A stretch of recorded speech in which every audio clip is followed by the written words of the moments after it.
ಮೂಲಕ ಕಾರ್ಯಕ್ರಮಕ್ಕೆ ಚಾಲನೆಯನ್ನು ನೀಡಲಿದ್ದಾರೆ.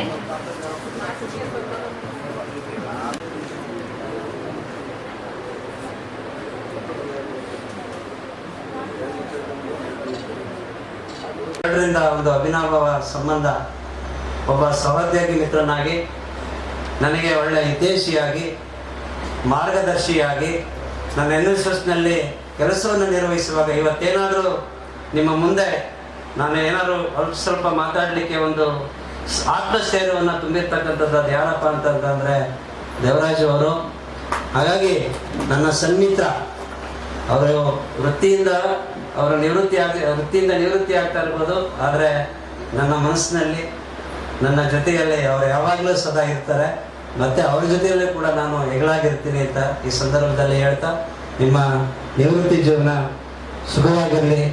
ನಿಮಗೆ ಮತ್ತು ನಿಮ್ಮ ಕುಟುಂಬಕ್ಕೆ ಆರೋಗ್ಯ, ಐಶ್ವರ್ಯ, ಸಕಲ ಸಂಪತ್ತನ್ನು ಎಲ್ಲವನ್ನು ಕೂಡ ಭಗವಂತ ನಮ್ಮ ಪೂಜ್ಯ ಕರಿಯಪ್ಪನವರು ಕೂಡ ನೀಡಲಿ ಅಂತೇಳಿ ಈ ಸಂದರ್ಭದಲ್ಲಿ ನಾನು ನಿಮಗೆ ಶುಭವನ್ನು ಹಾರೈಸ್ತಾ ನನ್ನ ಎರಡು ಮಾತುಗಳನ್ನು ಮುಗಿಸ್ತಾ ಇದ್ದೇನೆ. ಅವಕಾಶಕ್ಕಾಗಿ ಎಲ್ರಿಗೂ ಧನ್ಯವಾದಗಳು.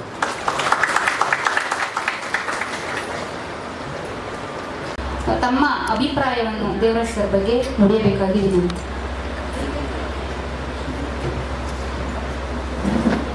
ವೇದಿಕೆಯಲ್ಲಿ ಆಸೀನರಿರುವಂತಹ ಆದರಣೀಯ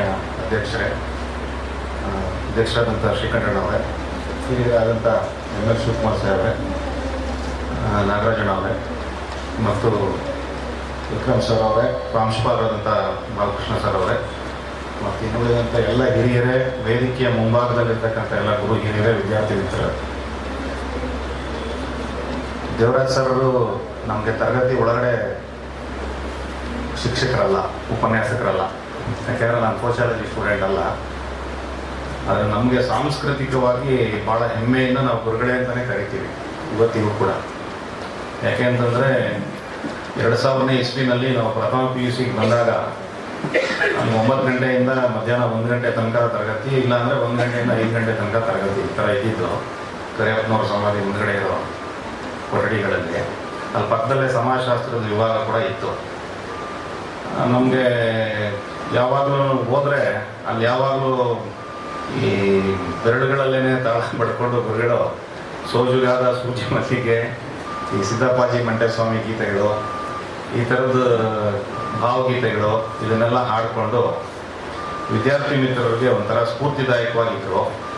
ಅವರೆಲ್ಲರಿಗೂ ಕೂಡ ಓದುವಂಥ ವಿದ್ಯಾರ್ಥಿಗಳಿಗೆ ಇನ್ನೂ ಹೆಚ್ಚು ಓದಲಿಕ್ಕೆ ಅನುಕೂಲ ಆಗೋ ರೀತಿಯಲ್ಲಿ ಅವ್ರಿಗೆ ಪ್ರೋತ್ಸಾಹಿಸುವಂಥದ್ದು, ಮತ್ತು ಡಲ್ ಆಗಿರುವಂಥ ಸ್ಟೂಡೆಂಟ್ಗಳಿಗೆ ಇನ್ನೂ ಚೆನ್ನಾಗಿ ಓದಬೇಕು ನೀವು, ಪಠ್ಯದ ಜೊತೆಗೆ ಪಠ್ಯೇತರ ಚಟುವಟಿಕೆಗಳು ಕೂಡ ಭಾಳ ಪ್ರಮುಖವಾದದ್ದು. ಆದರೆ ಶೈಕ್ಷಣಿಕವಾಗಿ ಕೂಡ, ಅಕಾಡೆಮಿಕಲಿ ಕೂಡ ನೀವು ಉನ್ನತಿ ಸಾಧಿಸಲೇಬೇಕು. ಇಲ್ಲ ಅಂತಂದರೆ ಅದು ಬರೀ ಪಠ್ಯೇತರ ಚಟುವಟಿಕೆಗಳು ನಿಮ್ಮ ಉಪಯೋಗಕ್ಕೆ ಬರೋದಿಲ್ಲ ಅನ್ನೋದನ್ನು ಕೂಡ ಮನವರಿಕೆ ಮಾಡಿಕೊಡ್ತಾ ವಿದ್ಯಾರ್ಥಿಗಳು ಭಾಳ ಸ್ಫೂರ್ತಿದಾಯಕವಾಗಿದ್ದಂಥ ನಮ್ಮ ದೇವರಾಜ್ ಸರ್ ಅವರು. ಮತ್ತು NSS ಶಿಬಿರಗಳಲ್ಲಿ ಮತ್ತು ಕಾಲೇಜಿನಲ್ಲಿ ಯಾವುದೇ ಚಟುವಟಿಕೆ ಆಗಿರಲಿ, ಅದು ಕ್ರೀಡಾ ಚಟುವಟಿಕೆಗಳಾಗಿರ್ಬೋದು, ಅಥವಾ ಒಂದು ಚರ್ಚಾ ಸ್ಪರ್ಧೆ ಆಗಿರ್ಬೋದು, ಅಥವಾ ನಾಟಕೋತ್ಸವ ಆಗಿರ್ಬೋದು, ರಾಮಾಯಣ ದರ್ಶನಂ ವಾಚನ ಸ್ಪರ್ಧೆ ಇರ್ಬೋದು, ಇನ್ನಿತರ ಯಾವುದೇ ಕಾಲೇಜಿನಲ್ಲಿ ನಡೆಯುವಂತಹ ಯಾವುದೇ ಕಾರ್ಯಕ್ರಮಗಳಿದ್ರೂ ಸಹ ಅವರು ಪಾದರಸದ ಹಾಗೆ ಭಾಳ ಚಟುವಟಿಕೆಯಿಂದ ಇರ್ತಕ್ಕಂಥ ವ್ಯಕ್ತಿ.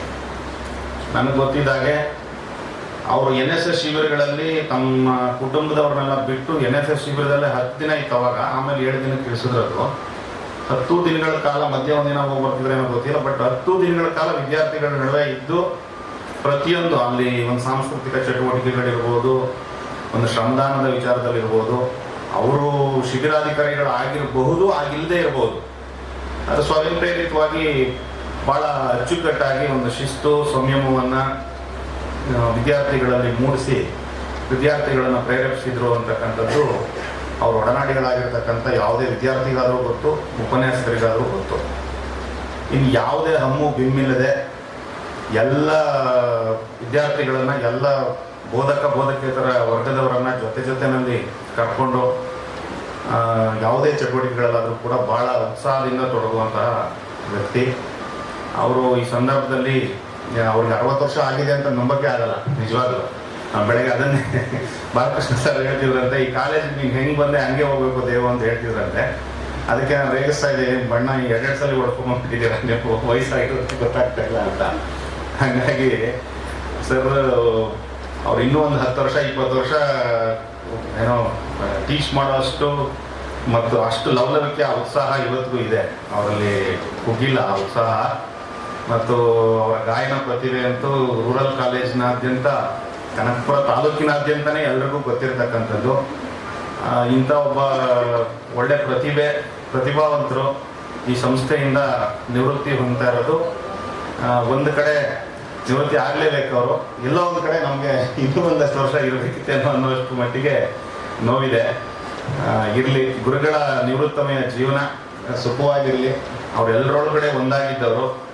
ಡಿ ವಿ ಗುಂಡಪ್ಪನವರು ಹೇಳ್ದಂಗೆ, ಹುಲ್ಲಾಗು ಬೆಟ್ಟದಡಿ ಮನೆಗೆ ಮಲ್ಲಿಗೆಯಾಗು, ಕಲ್ಲು ಸಕ್ಕರೆಯಾಗು ದೀನ ದುರ್ಬಲರಿಂಗೆ, ಎಲ್ಲರೊಳಗೊಂದಾಗು ಮಂಕುತಿಮ್ಮ ಅಂತ ಹೇಳ್ತಾರಲ್ಲ, ಹಂಗೆ ಎಲ್ಲರೊಳಗೊಂದಾಗಿ ಎಲ್ಲರನ್ನೂ ಜೊತೆನಲ್ಲಿ ತೆಗೆದುಕೊಂಡು ಹೋಗಿರ್ತಕ್ಕಂಥ, ಈ ಸಂಸ್ಥೆಗೆ ತಮ್ಮದೇ ಆದಂಥ ಕೊಡುಗೆ ನೀಡಿರ್ತಕ್ಕಂಥ, ಮತ್ತು ಯಾವುದೇ ಕಾರ್ಯಕ್ರಮ ಇದ್ರೂ ಅದು ಬರೀ ವೇದಿಕೆ ಮುಂಭಾಗದಲ್ಲಿ ಅಥವಾ ವೇದಿಕೆ ಮೇಲಲ್ಲ, ವೇದಿಕೆ ಹಿಂದೆ ನಿಂತು ವಿದ್ಯಾರ್ಥಿಗಳಿಗೆಲ್ಲ ಪ್ರೋತ್ಸಾಹಿಸಿ, ಪೆಂಡಲ್ ಬಂತ, ಇದು ಬಂತ, ಚೇರ್ಸ್ ಬಂತ, ಯಾವಾಗೆಲ್ಲ ಈಗಾದರೂ ಆಡಿಟೋರಿಯಂ ಇದೆ, ಅವಾಗ ಆಡಿಟೋರಿಯಂ ಇರಲಿಲ್ಲ.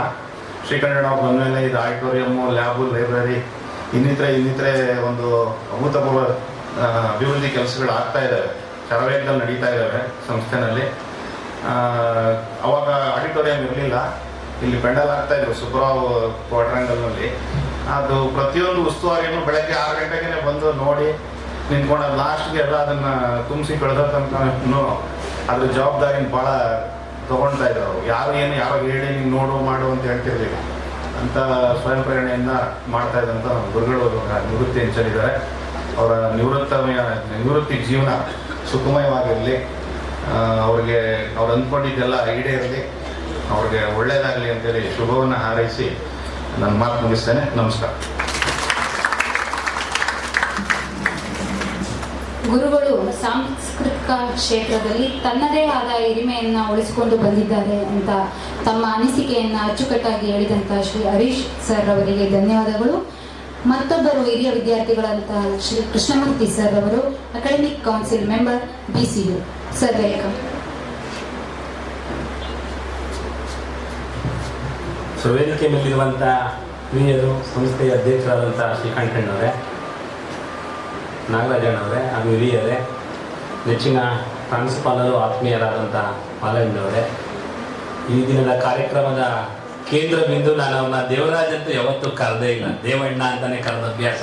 ಹೇಮನಾಯ್ಕ ನಮ್ಮ ಗ್ರೂಪಲ್ಲಿ ಬರೆದಿದ್ರು ದೇವಣ್ಣ ಅಂತಲೇ ಖ್ಯಾತಿ ಅಂತೇಳಿ. ಅದಕ್ಕೆ ನಮ್ಮ ಲಕ್ಷ್ಮೀಪತಿ ಸರ್ ಕೂಡ ಕಾಮೆಂಟನ್ನು ಮಾಡಿದ್ರು. ಯಾಕೆಂದರೆ ಅವರು ಎಲ್ರಿಗೂ ಯಾರಿಗೂ ಟೀಚರ್ಸ್ ಥರ ಕಂಡೇ ಇಲ್ಲ.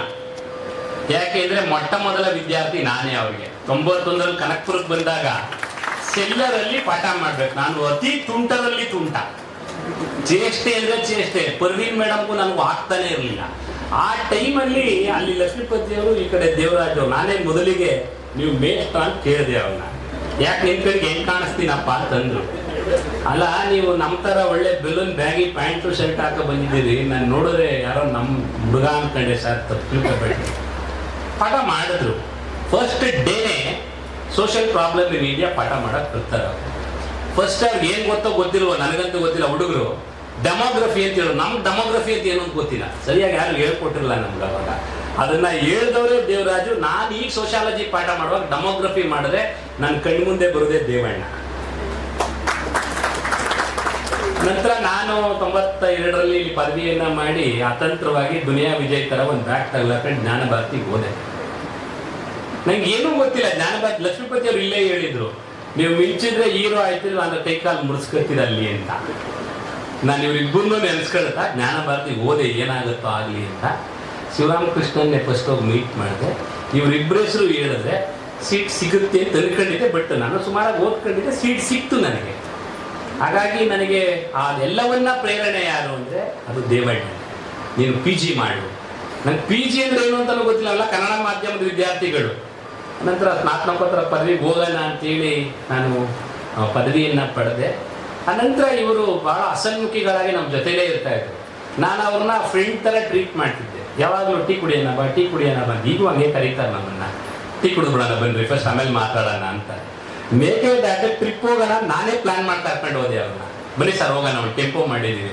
ಹುಡುಗಲ್ವಾ ಭಾಳ ಶಿಸ್ತಲ್ಲಿ ನಮ್ಮ ಜೊತೆ ಇದ್ದು ಅವ್ರಿಗೂ ನನಗೂ ಒಂದು ಸ್ಪರ್ಧೆ. ನಾನು ಆಡೇಳಕ್ಕೆ ಬರೋದು ನನಗೂ ಅಂತ್ಯಾಕ್ಷರಿ ಆಡೋಣ ಸರ್ ಇಬ್ರು ಅಂತ.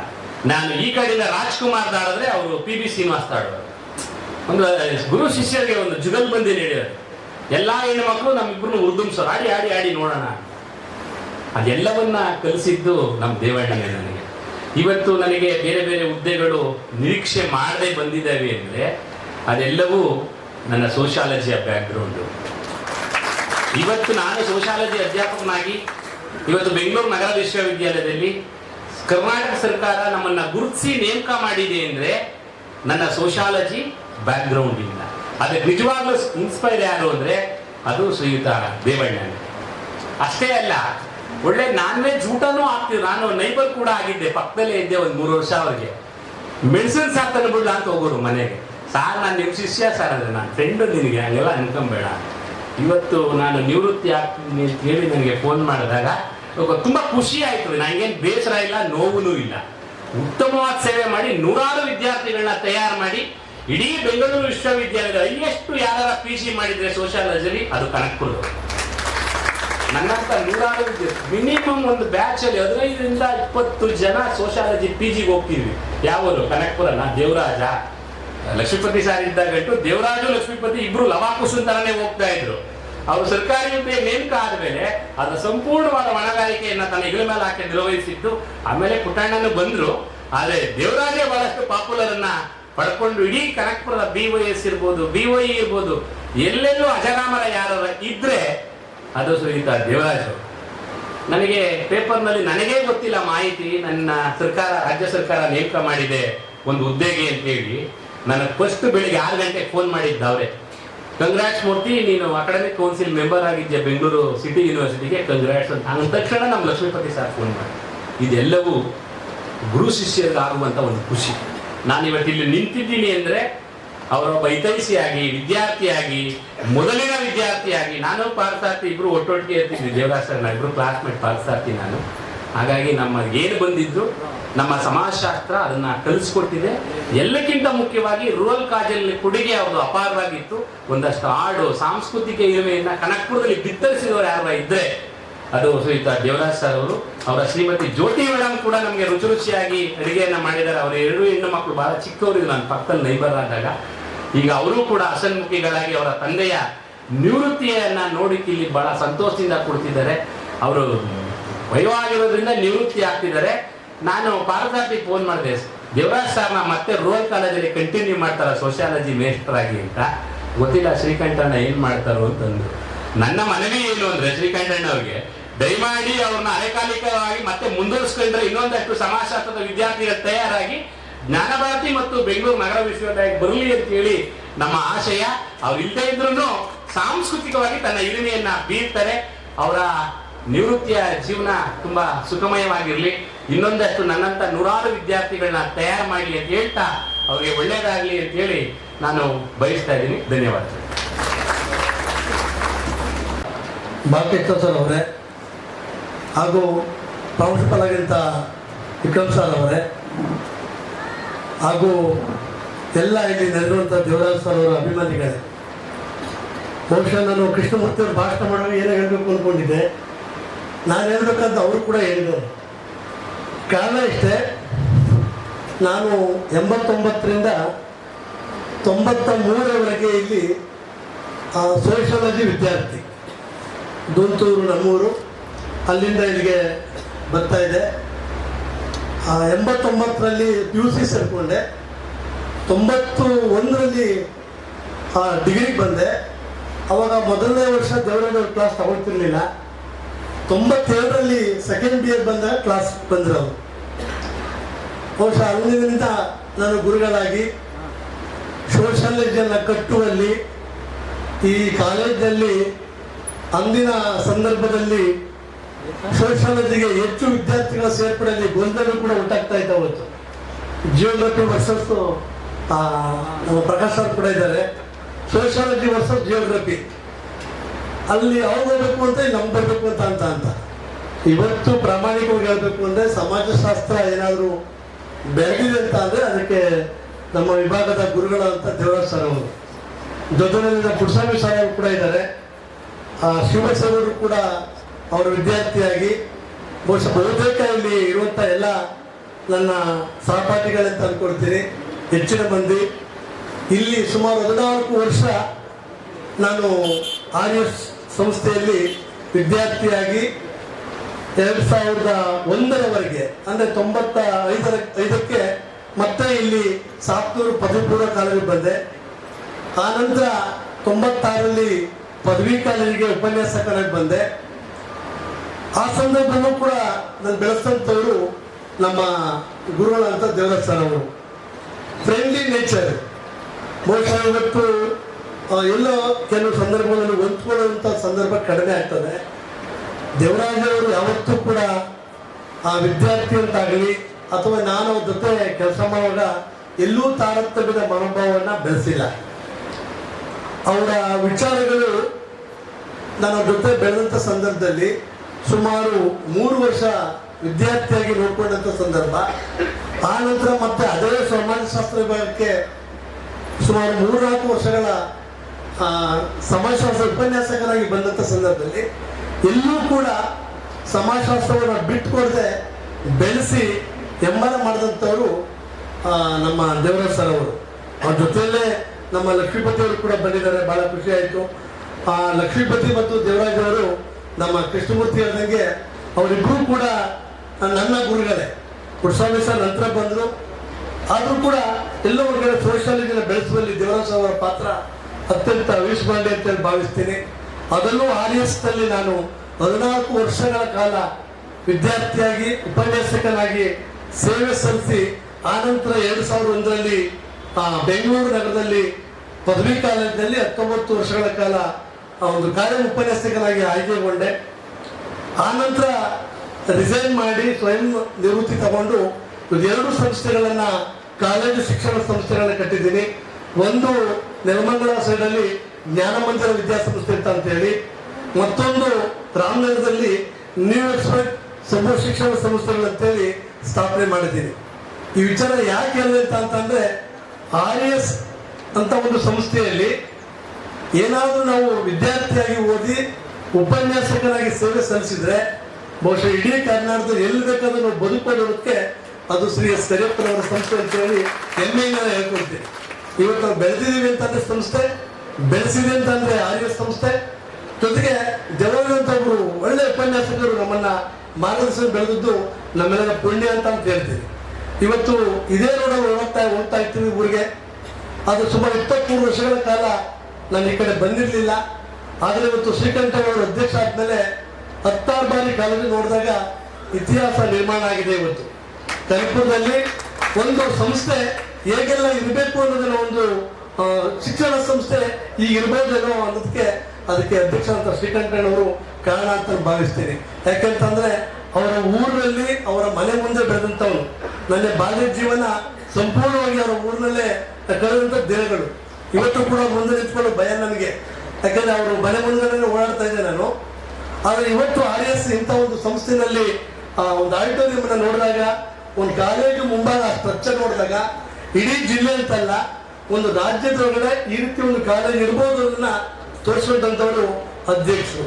ಹಾಗಾಗಿ ಅವರು ಕೂಡ ನಾನು ಚಿರಋಣಿ ಆಗ್ತೀನಿ. ಇಂಥ ಒಂದು ಸಂಸ್ಥೆಯಲ್ಲಿ ನಾವೆಲ್ಲ ಬೆಳೆದು ಹೆಮ್ಮರವಾಗಿ ಬೆಳೆಸಿ ಎಲ್ಲ ಒಂದು ಕಡೆ ಬದುಕನ್ನು ರೂಪಿಸ್ಕೊಂಡಂಥ RS ಸಂಸ್ಥೆಗೂ ಕೂಡ ನಾವು ಋಣಿಯಾಗಿರ್ತೀವಿ. ಇಷ್ಟು ಹೇಳ್ತಾ ಕೊನೆಯದಾಗಿ ನಾನು ಮತ್ತೊಮ್ಮೆ ದೇವರಾಜ್ ಅವರಿಗೆ ನಿಮ್ಮ ನಿವೃತ್ತಿ ಜೀವನ ಸುಖವಾಗಿರಲಿ ಸರ್. ನಮ್ಮನ್ನೆಲ್ಲ ಬೆಳೆಸಿದ್ದೀರಿ. ಸಬ್ಜೆಕ್ಟ್ ನಮ್ಗೆ ಅನ್ನ ಕೊಟ್ಟಿದೆ. ಸಬ್ಜೆಕ್ಟ್ ಮುಖಾಂತರ ನಾವು ಬೆಳೆಸಿ ಒಂದು ದೊಡ್ಡ ನಿಮ್ಮ ಅಡಿಯಲ್ಲಿ ನಮ್ಮನ್ನ ಬೆಳೆಸೋದಕ್ಕೆ ಕಾರಣಕರ್ತರಾಗಿದ್ದೀರಿ. ನಿಮಗೆ, ನಿಮ್ಮ ಕುಟುಂಬಕ್ಕೆ ಎಲ್ಲ ರೀತಿಯಲ್ಲೂ ಒಳ್ಳೆಯದಾಗಲಿ ಅಂತ ಹೇಳ್ತಾ ನಾನು ಮಾತನ್ನು ಮುಗಿಸ್ತೀನಿ. Thank you.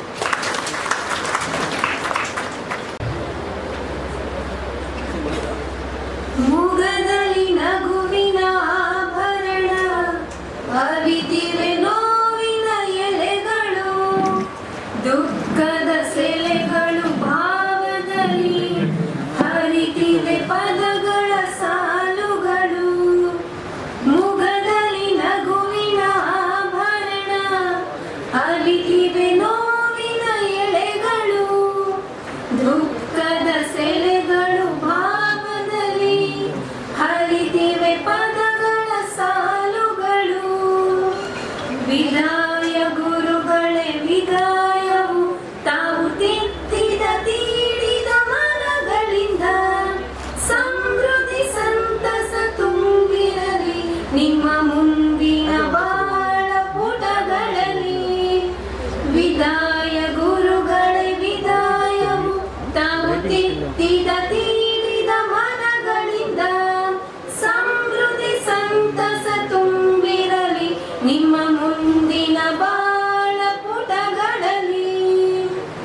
ಬದುಕಿನ ಪಥದಲ್ಲಿ ಶಿಕ್ಷಕ ವೃತ್ತಿಯ ಪಾವಿತ್ರತೆಯನ್ನು ಕಾಪಾಡಿ ಸಹಸ್ರ ಶಿಷ್ಯರ ಜ್ಞಾನದ ಹಸಿವನ್ನು ನೀಗಿಸಿ ತಣಿಸಿದ ತಮ್ಮ ಕೊಂಡಾಡಿ ಬಾಳಿರಿ ಗುರುಗಳೇ ಬೆಳಕಾಗಿ ಮನದಾಳದಿಂದ ಹಾಡುವೆವು ಬಾಳಿರಿ ಗುರುಗಳೇ ಬೆಳಕಾಗಿ ಮನದಾಳದಿಂದ ಹಾಡುವೆವು ಮುಖದಲ್ಲಿ ನಗುವಿನ ಆಭರಣ ಅರಿತಿವೆ ನೋವಿನ ಎಳೆಗಳು ದುಃಖದ ಸೆಲೆಗಳು ಭಾವದಲ್ಲಿ ಹರಿತಿವೆ ಪದಗಳ ಸಾಲುಗಳು ವಿದಾಯ ಗುರುಗಳೇ ವಿದಾಯವು ತಾವು ತಿದ್ದಿದ ತೀಡಿದ ಮನಗಳಿಂದ ಸಮೃದ್ಧಿ ಸಂತಸ ತುಂಬಿರಲಿ ನಿಮ್ಮ ಮುಂದಿನ ಬಾಳ ಪುಟಗಳಲ್ಲಿ ನಿಮ್ಮ ಮುಂದಿನ ಬಾಳ ಪುಟಗಳಲ್ಲಿ.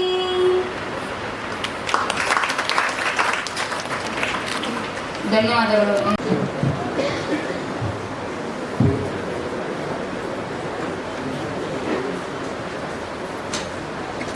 ಅಲ್ಗೂರು ಸ್ವಾಮಿ ವಿದ್ಯಾಸಂಸ್ಥೆಯಿಂದ ಆ ಕಾಲೇಜಿನ ಮಾಜಿ ಪ್ರಿನ್ಸಿಪಾಲ್ ಆದಂಥ ಸ್ವಾಮಿಯವರು ಸಹ ಬಂದಿದ್ದಾರೆ. ಅದನ್ನು ಸಭೆ ತಿಳಿಸ್ತಾ ಇದ್ದೀನಿ. ಪರಮ ಪೂಜ್ಯ ಕರಿಯಪ್ಪನವರನ್ನು ಸದಾ ಸ್ಮರಿಸುತ್ತಾ ವೇದಿಕೆಯ ಮೇಲೆ ತಯಾರು ಮಾಡಿದ್ದಾರೆ. ಕ್ರೀಡಾ ಈಗ ನಮ್ಮಲ್ಲಿ ವಿಕ್ರಮ್ ಸರ್ ನಿವೃತ್ತಿ ಆದಮೇಲೆ ಕಾಯಂ ಕ್ರೀಡಾ ನಿರ್ದೇಶಕರು ಇಲ್ಲದೇ ಇರೋದ್ರಿಂದ ಅವ್ರನ್ನ ಕ್ರೀಡಾ ಕಾರ್ಯದರ್ಶಿಯಾಗಿ ನೇಮಕ ಮಾಡಿದ್ದೀವಿ. ಅಲ್ಲಿ ಕೂಡ ಹಲವಾರು ಬಾರಿ ಅವರ ನೇತೃತ್ವದಲ್ಲಿ ಬೆಂಗಳೂರು ಯೂನಿವರ್ಸಿಟಿಯನ್ನು ಪ್ರತಿನಿಧಿಸಿ ಪ್ರಶಸ್ತಿಗಳನ್ನು ಕೊಟ್ಟಿದ್ದಾರೆ. ಸೋಷಾಲಜಿ MA ಮಾಡೋಕ್ಕೆ ಹೇಗೆ ಪ್ರೋತ್ಸಾಹ ಕೊಡ್ತಾಯಿದ್ರು ಹಾಗೆ ಕ್ರೀಡೆಯಲ್ಲಿ ಕೂಡ ಮುಂದೆ ಬರೋಕ್ಕೂ ಕೂಡ ಸಹಾಯ ಮಾಡಿದ್ದಾರೆ ಎಷ್ಟೋ ಜನ ವಿದ್ಯಾರ್ಥಿಗಳಿಗೆ. ನಮ್ಮ ನವೀನ್ ಕುಮಾರಸ್ವಾಮಿ ಇವರುಗಳೆಲ್ಲ ಅವರಿಂದ ಹೆಚ್ಚಿನ ಮಾರ್ಗದರ್ಶನ ಪಡೆದಿದ್ದಾರೆ. ಈ ನಡುವೆ ನಾನು ಎರಡೆರಡು ಮಾತು ನಿಮ್ಮೆಲ್ಲ ಈಗ ML ಶಿವಕುಮಾರ್ ಸರ್ ಹೇಳಿದರು, ನಾಳೆ ನಮ್ಮಲ್ಲಿ ಕೃಷಿ ಮೇಳ ಇರೋದ್ರಿಂದ ಈ ವೇದಿಕೆಯನ್ನು ಮತ್ತೆ ನಾಳೆ ನಾವು ಉದ್ಘಾಟನಾ ಸಮಾರಂಭಕ್ಕೆ ತಯಾರು ಮಾಡಬೇಕಾಗಿದೆ. ಅಧ್ಯಕ್ಷರು ಆ ತಯಾರಿನಲ್ಲಿ ಭಾಗವಹಿಸಿಕೆ ಅವರಿಗೆ ಪದೇ ಪದೇ ದೂರವಾಣಿ ಕರೆಗಳು ಬರ್ತಾ ಇದೆ. ಹೆಚ್ಚಿನ ಸಮಯನ ತೆಗೊಳ್ಳೋಕೆ ಆಗ್ತಾ ಇಲ್ಲ. ಹಾಗಾಗಿ ದೇವರಾಜ್ ಅವ್ರ ಬಗ್ಗೆ ಮಾತಾಡಲಿಕ್ಕೆ ಇನ್ನು ಎಷ್ಟೋ ಜನ ಉತ್ಸುಕರಾಗಿದ್ದರು.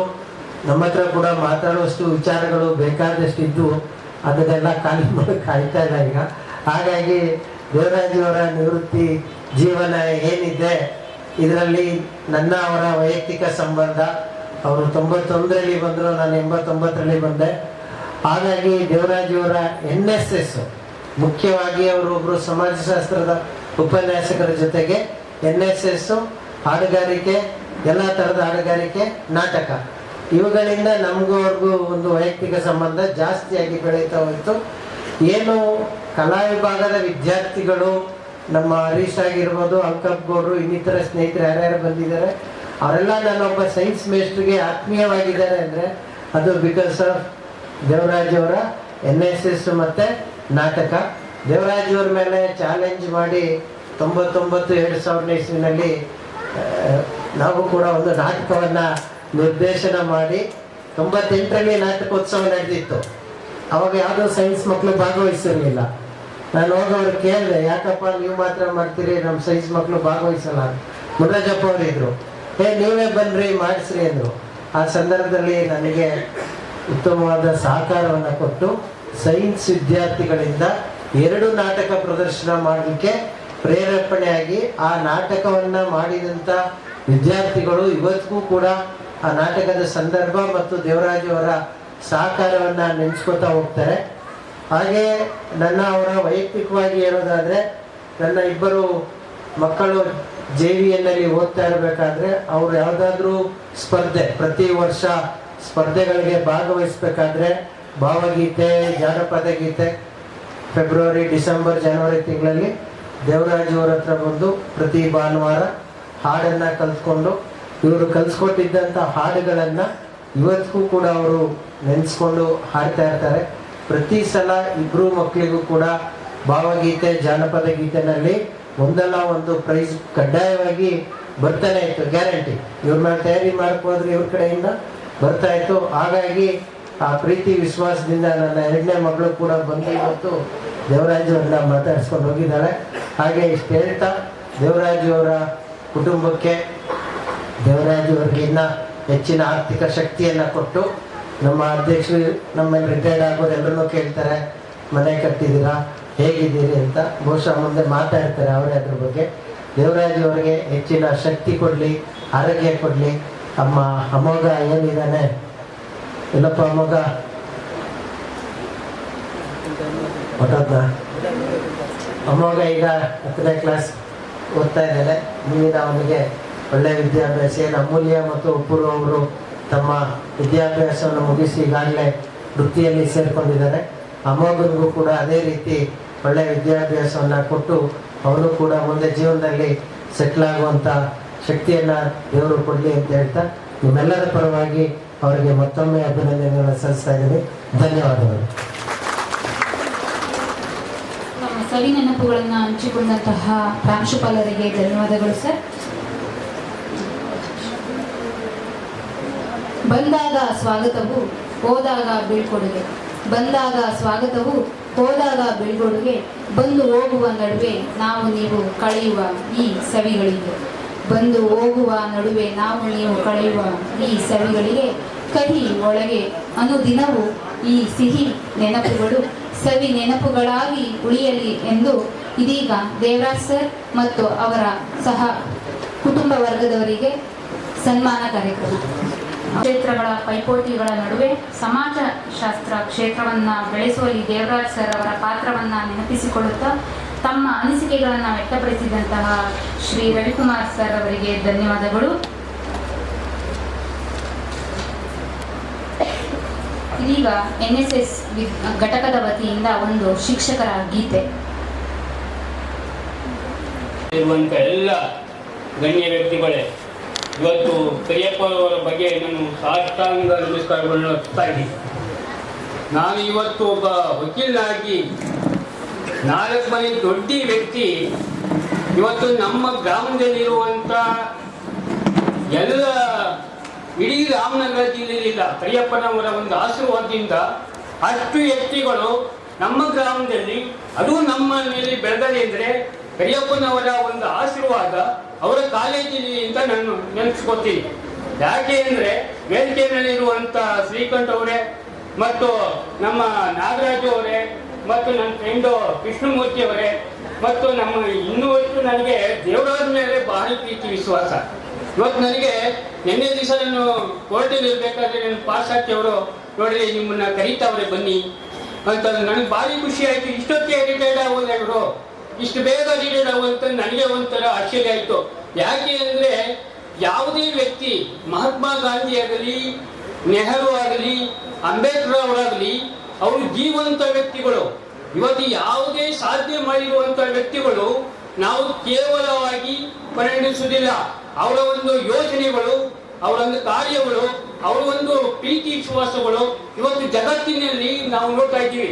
ಹಂಗೆ ನಮ್ಮ ದೇವರಾಜ್ ಅವರು, ನಾನು ಇವತ್ತು ನೋಡಲ್ಲ, ಪಾಸಾರ್ಥಿಯವರು ಮತ್ತು ಮುತ್ತರಾಜ್ ಅವರು ಎಲ್ಲ ನನ್ನ ಸ್ನೇಹಿತರೆ, ಎಲ್ಲ ಫ್ರೆಂಡ್ಗಳೇ, ನಾನು ಒಂದು ನೆನಪಿಸ್ಕೊಳ್ತೀನಿ.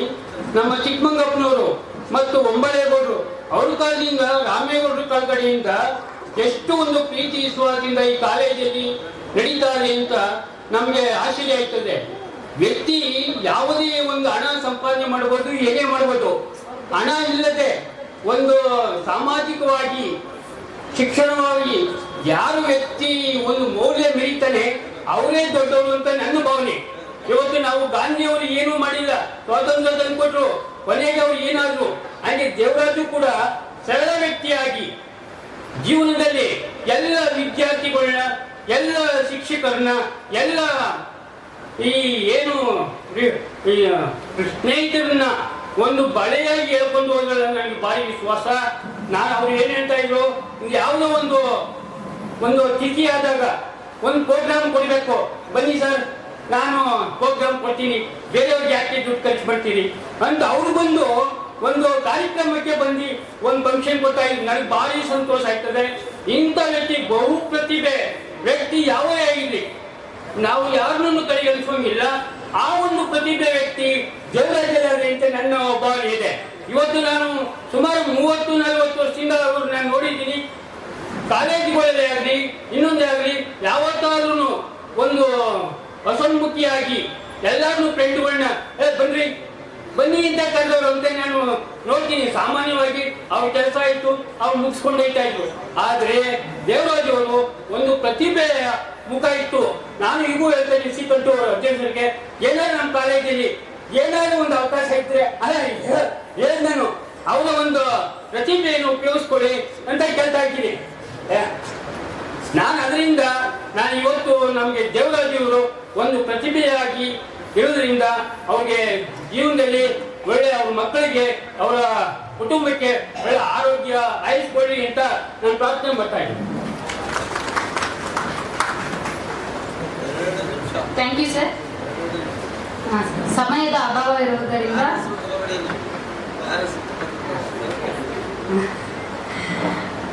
ಸಮಾಜಶಾಸ್ತ್ರ ವಿಭಾಗದ ಮಿಸಸ್ ಸುನಂದ ಅವರು ಬಂದು ತಮ್ಮ 2 ಅನಿಸಿಕೆಗಳನ್ನು ಹೇಳಬೇಕಾಗಿ ವಿನಂತಿ.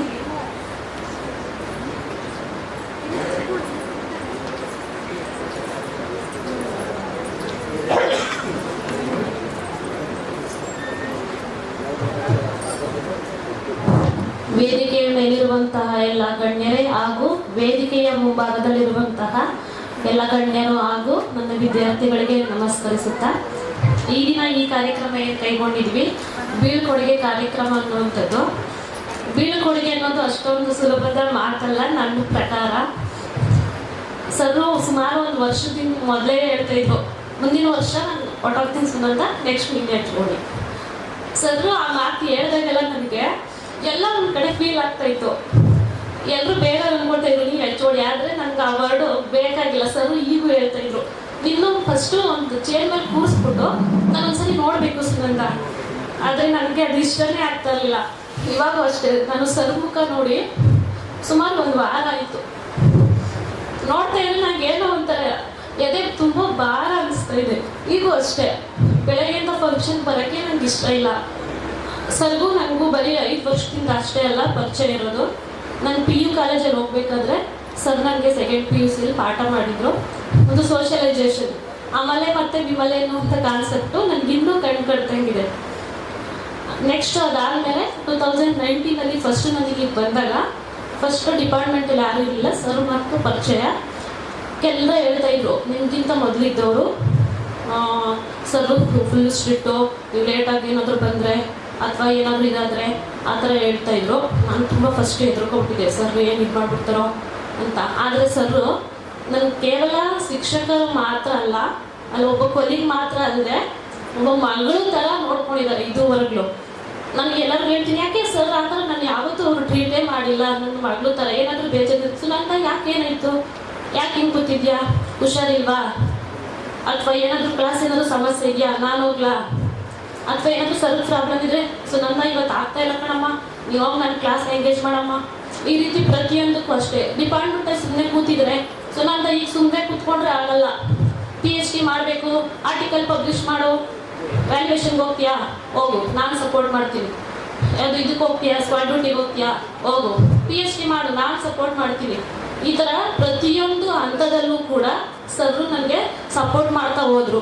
ಇವತ್ತೇನು ನಾನು ಈ ಸ್ಟೇಜ್ ಮೇಲೆ ನಿಂತ್ಕೊಂಡು ಈ ಥರ ಮಾತಾಡ್ತಾ ಇರೋದಿರ್ಬೋದು, ಅಥವಾ ನಾನು PhD ಮಾಡ್ತಾ ಇರೋದಿರ್ಬೋದು, ಅಥವಾ ಬೇರೆ ಬೇರೆ ಎಲ್ಲ ಕಾಂಟ್ಯಾಕ್ಟ್ಗಳು ಬೆಳೆಸ್ಕೊಂಡಿರೋದಕ್ಕೆ ಕಾರಣ ಅಂದರೆ ನನ್ನ ನೆಚ್ಚಿನ ದೇವರಾಜ್ ಸರ್. ಮತ್ತು ಅವರಿಂದ ನಾನು ಕೆಲವೊಂದಷ್ಟು ಪಾಠನ ಕಲ್ತ್ಕೊಂಡಿದ್ದೀನಿ. ತಾಳ್ಮೆ. ಸರ್ ಯಾರ ಜೊತೆ ಆದರೂ ವಾದ ಮಾಡಬೇಕಾದ್ರೆ ಸುನಂದ ಅಷ್ಟೇ, ನಾನು ಅದಕ್ಕೆ ನೆಕ್ಸ್ಟ್ ಅಲ್ಲಿಗೆ ಸ್ಟಾಪ್, ಮುಂದೆ ಏನೂ ಮಾತಾಡ್ತಾ ಇರಲಿಲ್ಲ. ಸ್ಟೂಡೆಂಟ್ಸ್ ಏನಾದರೂ ಬಂದು ಮೇಡಮ್ ಸರ್ ನಮ್ಗೆ ಯಾವತ್ತೂ ಸಪೋರ್ಟೇ ಮಾಡಲ್ರು, ಬೇರೆ ರೂಮ್ಗಳಂದರೆ ನಮ್ಮನ್ನೇ ಹೊರಗಡೆ ಕಳಿಸ್ತಾರೆ, ನೀವಾದರೆ ಅಲ್ಲಿ ಬಂದು ಕೂತ್ಕೊಳ್ಳಿ ಅಂತ ಬೇರೆಯವ್ರಿಗೆ ಹೇಳ್ತಾರೆ. ಯಾಕೆ, ನಾವು ಸೋಷಿಯಾಲಜಿಯವರು ಎಲ್ಲರೂ ಕೂಡ ತ್ಯಾಗ ಮಾಡಬೇಕು. ಇಲ್ಲೂ ಅಷ್ಟೇ, ಬೇರೆಯವ್ರಿಗೆ ಯಾರಿಗಾದ್ರೂ ಅಷ್ಟೇ, ನಾನು ಏನಾದರೂ ವಾದ ಮಾಡ್ತಾ ಇದ್ರೆ ಸರ್ ಹೇಳ್ತಾ ಇತ್ತು ಅಂತೇಳಿ. ಸುನಂದ ಅಷ್ಟೇ, ನನಗೆ ಅರ್ಥ ಆಗ್ಬಿಡ್ತಾ ಇತ್ತು. ನೆಕ್ಸ್ಟ್ ಸರಿ ಸರ್ ಆಯಿತು, ಮುಂದಕ್ಕೇನು ಮಾತಾಡ್ಬೋದು, ಅದೊಂದು ಬುದ್ಧಿನ ನನಗೆ ಕಲಿಸ್ಕೊಟ್ಟಿದ್ದಾರೆ. ನನಗೆ ಮಾತ್ರ ಅಲ್ಲ, ನನ್ನ ಎಲ್ಲ ವಿದ್ಯಾರ್ಥಿಗಳಿಗೂ ಕೂಡ ಸರ್ ಆ ಒಂದು ವಿಚಾರವನ್ನು ಹೇಳ್ಕೊಟ್ಟಿದ್ದಾರೆ. ಆದರೂ ಸರ್ ನಿಮ್ಮ ಪರ್ಸ್ನಲ್ ಏನಿದೆಯೋ ಗೊತ್ತಿಲ್ಲ, ಏನಾದರೂ ನನ್ನ ಸಮಸ್ಯೆ ಇದ್ದರೆ ಮಾತ್ರ ನಾನು ಹೇಳ್ಕೊಳ್ಳಿಲ್ಲ ಅಂದ್ರೂ ಸರ್ದೇ ನನ್ನ ಐಡೆಂಟಿಫೈ ಮಾಡಿ ನಿಮ್ಮ ಸಮಸ್ಯೆಗೆ ಅವರೇ ಹೇಳ್ತಾ ಇದ್ರು, ನೀವು ಸೋಷಿಯಾಲಜಿ ಅಂದರೆ ನೀ ಹೀಗಿರಬೇಕು, ಈ ರೀತಿ ಇರಬಾರ್ದು, ಎಲ್ಲ ಜೀವನದಲ್ಲಿ ಸಮಸ್ಯೆ ಬರುತ್ತೆ, ಏನಾದರೂ ದುಡ್ಡಿನ ಕಾಸು ವಿಚಾರ ಮಾಡ್ತಾ ಇದ್ರೆ ಈ ರೀತಿ ಮಾಡ್ಕೋಬಾರ್ದು, ದುಡ್ಡಿನ ಕಾಸಿನ ವ್ಯವಹಾರಕ್ಕೆ ಯಾರ ಜೊತೆ ಇಂಟರ್ಫಿಯರ್ ಆಗಬಾರ್ದು, ಈ ರೀತಿ ಎಷ್ಟೊಂದನ್ನು ಹೇಳಿ ಸರ್ರು ಕೊಲಿಗೆ ಮಾತ್ರ ಅಲ್ಲದೆ ನನ್ನ ಜೀವನಕ್ಕೆ ಎಷ್ಟೊಂದು ಲೈಫ್ ಲೆಸನ್ನ ಅವರಿಂದ ನಾನು ತಿಳ್ಕೊಂಡಿದ್ದೀನಿ. ಇಷ್ಟು ಹೇಳಿ ಸರ್ ನಿಮ್ಮ ಜೀವನ ಮುಂದೆ ತುಂಬ ಸುಖಕರವಾಗಿರಲಿ ಅಂತ ಹೇಳ್ತಾ ನಾನು ಇಷ್ಟು ಮಾತನ್ನು ಮುಗಿಸ್ತೀನಿ. Thank you sir. ಧನ್ಯವಾದಗಳು ಸುನಂದ ಮೇಡಮ್. ಸಮಯದ ಅಭಾವ ಇರುವುದರಿಂದ ಕೇವಲ 2 ನಿಮಿಷಗಳನ್ನು ತೆಗೆದುಕೊಳ್ಳಬೇಕಾಗಿ ವಿನಂತಿ. ಇದೀಗ ಆಗಮಿಸಿರುವಂತಹ doctor CM Nagaraj sir, principal, Shanti college Malavalli, ಇವರಿಗೂ ಕೂಡ ಸ್ವಾಗತವನ್ನು ಕೋರುತ್ತೇನೆ. ಹಾಗೂ doctor Shyamala, principal, government first grade college Kanakapura, ಇವರಿಗೂ ಕೂಡ ಸುಸ್ವಾಗತವನ್ನು ಕೋರಬಯಸುತ್ತೇನೆ. ಮುಂದಿನ ಕಾರ್ಯಕ್ರಮ ಆಡಳಿತ ಮಂಡಳಿಯ ಸದಸ್ಯರಾದಂತಹ ML ಶಿವಕುಮಾರ್ ಸರ್ ಅವರು ತಮ್ಮ 2 ಅನಿಸಿಕೆಗಳನ್ನು ಹೇಳಬೇಕಾಗಿದ್ದು. ಮುಖ್ಯಮಂತ್ರಿಗಳ ಆಪ್ತ ಸಹಾಯಕರಾದಂಥ ಹರೀಶ್ ಅವರೇ, ಮತ್ತು ರಾಮನ ಬಳಿ ಆಂಜನೇಯ ಏನೋ ರಾಮನ ಬಂಟ, ಹಾಗೆ ನಮ್ಮ ಮರ್ಸಪ್ಪ ರವಿ, ಮುಖ್ಯಮಂತ್ರಿಗಳ ಬಂಟ್ರವರು, ಮುಖ್ಯಮಂತ್ರಿಗಳ DK ಶಿವಕುಮಾರ್. ನಾನು ಹೇಳೋದ ನಾನು ಅವ್ರಿಗೆ ನೆನೆಸಿ ಹೇಳಪ್ಪ, ಏನಾದ್ರು ಅನ್ಕೋಬಾರ್ದು, ನಾನು ಏನು ಹಿಂಗೆ ಹೇಳ್ತಾ ಇದ್ದೀನಿ. ಹರಿಯಪ್ಪನವರ 125ನೇ ವರ್ಷದ ಕಾರ್ಯಕ್ರಮದಲ್ಲಿ DK ಸಾಹೇಬರು ಬಂದಿದ್ದರು. ನಾನು ಸಹ ಅವ್ರ ಬಳಿ ಕೂತಿದ್ದೆ. ಅವರು ನಮ್ಮ ಸಂಸ್ಥೆಯ ಆಡಳಿತ ಮಂಡಳಿ ಸದಸ್ಯರು, ನಮ್ಮ ತಾಲೂಕಿನವರು, ಪೂಜ್ಯ ಕರಿಯಪ್ಪನವರಂತೆ ಹುಟ್ಟು ಕಾರ್ಯದರ್ಶಿಗಳು. ಅವ್ರಿಗೆ ಹೇಳಿದೆ ನಾನು, ಶಿವಕುಮಾರ್ ಅವರಿಗೆ, ಸರ್ ನಿಮಗೆ ಇದು ರಾಜಕೀಯ ತಿಳ್ಕೊಬೇಡಿ, ಈ ಸಂದರ್ಭ ಆಗಿದೆ ಹೇಳ್ತಾ ಇದ್ದೀನಿ, ನಿಮ್ಗೆ ಅನ್ಯಾಯ ಆಗಿದೆ, ನೀವು ಮುಖ್ಯಮಂತ್ರಿಗಳಾಗಿ ನಿಮ್ಮನ್ನು ಮಾಡಬೇಕಾಗಿತ್ತು, ಆದರೆ ನಿಮಗೆ ಅದಾಗಲಿಲ್ಲ. ನೀವು ಮುಂದೆ ನಿಮ್ಮ ಸಮಯ ಬಂದಾಗ ಏನೇ ಆಗಲಿ ಅದನ್ನು ನೀವು ಬಿಡಬಾರ್ದು, ನೀವು ಮುಖ್ಯಮಂತ್ರಿಗಳಾಗಲೇಬೇಕು ಅಂತ ನನ್ನ ಹತ್ರ ಪ್ರಾರ್ಥನೆ ಮಾಡ್ತಾರೆ.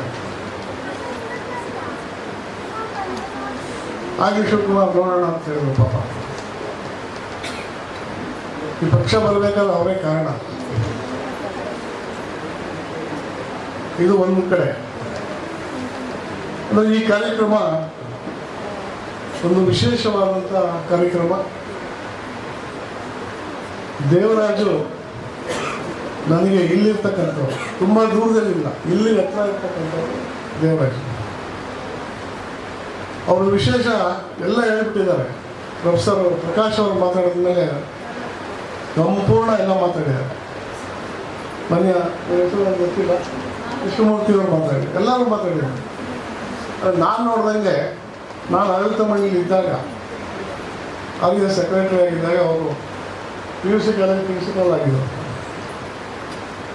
ಆ ಪ್ರಿನ್ಸಿಪಲ್ ಆಗಿದ್ದಾಗ 3400 ಸ್ಟ್ರೆಂತ್ ಇತ್ತು, ಸ್ಟೂಡೆಂಟ್ ಸ್ಟ್ರೆಂತ್. ಸ್ಟಾಫು 120 ಜನ ಸ್ಟಾಫ್ ಇದ್ದರು. ಅವರನ್ನೆಲ್ಲ ಸಂಭಾಳಿಸಿಕೊಂಡು ಕಾಲೇಜಿನ ಉತ್ತುಂಗ ಶಿಖರಕ್ಕೆ ತಗೊಂಡೋಗಿದ್ರು.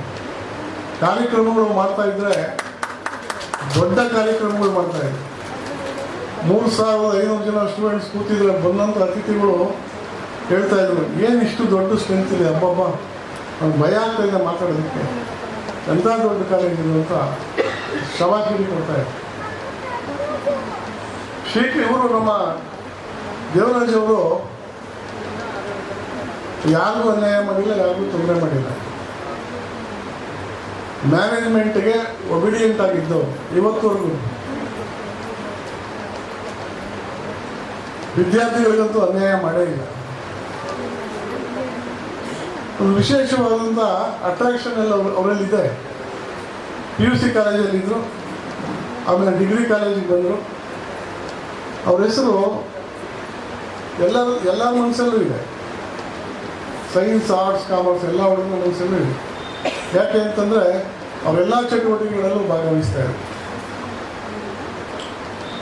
ನಾನು ಅವ್ರ ಊರಿಗೆಲ್ಲ ಹಲವು ಬಾರಿ ಹೋಗಿದ್ದೇನೆ. ದೇವರಾಜ್ ಅವ್ರ ಊರಿಗೆ ತುಂಬ ಪ್ರೀತಿಯಿಂದ ನಮ್ಮನ್ನು ನೋಡ್ಕೊಂಡಿದ್ದಾರೆ. ಮುಂಡಾಲ್ ಅಂತ ಅವರು ಇಲ್ಲಿದ್ದಾರೆ, ವಾಟರ್ ಟ್ಯಾಂಕ್ ಅಲ್ಲಿಗೆ ಹೋಗಿದ್ದೀವಿ. ಡ್ಯಾಮ್ ಅವ್ರ ಮನೆ ಅಲ್ಲಿ, ಸಿಸ್ಟರ್ಸು ಅವ್ರ ತಾಯಿ ಎಲ್ಲ ಅಲ್ಲೇ ಇದೆ, ಅವ್ರ ಅಕ್ಕ ಎಲ್ಲ. ನಮಗೆ ಭಾಳ ಆತಿಥ್ಯ ನೀಡಿದ್ದಾರೆ. 3-4 ಸಲ. ಬೆಳಗ್ಗೆ 4 ಗಂಟೆಯಲ್ಲಿ ಕೂಗುತ್ತಲ್ಲ ಪಕ್ಷಿನಾಗೇನು ಕೋಳಿ, ಅದನ್ನು ಕೊಯ್ದು ನಮ್ಮ 3-4 ಸಲ ಊಟ ಹಾಕಿದ್ದಾರೆ. ನಾಟಿ ಕೋಳಿ ಮಾಡಿ ಊಟ ಹಾಕಿದ್ದಾರೆ. ಆ ಪ್ರೀತಿನ ನಾವು ಅದರಿಂದ ಏನು ಅಳಿಯೋಕ್ಕಾಗಲ್ಲ ನಾವು. ಆಮೇಲೆ NSS ಕ್ಯಾಂಪಲ್ಲಿ ಭಾಳ ಚಾಪನ್ನು ಮುಗಿಸ್ತಂಥವರು ನಮ್ಮ ದೇವರಾಜರು.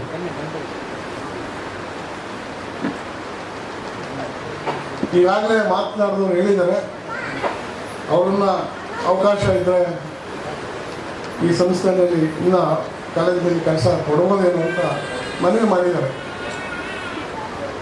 ಕೊಡಬಾರ್ದು ಅಂತ ಖಂಡಿತ ಇಲ್ಲ. ಅವ್ರ ಕೆಪಾಸಿಟಿ ಇದೆ, ನಮ್ಗೆ ಅಡ್ವಾಂಟೇಜೇ ಅವ್ರು ಕೊಟ್ಟರೆ.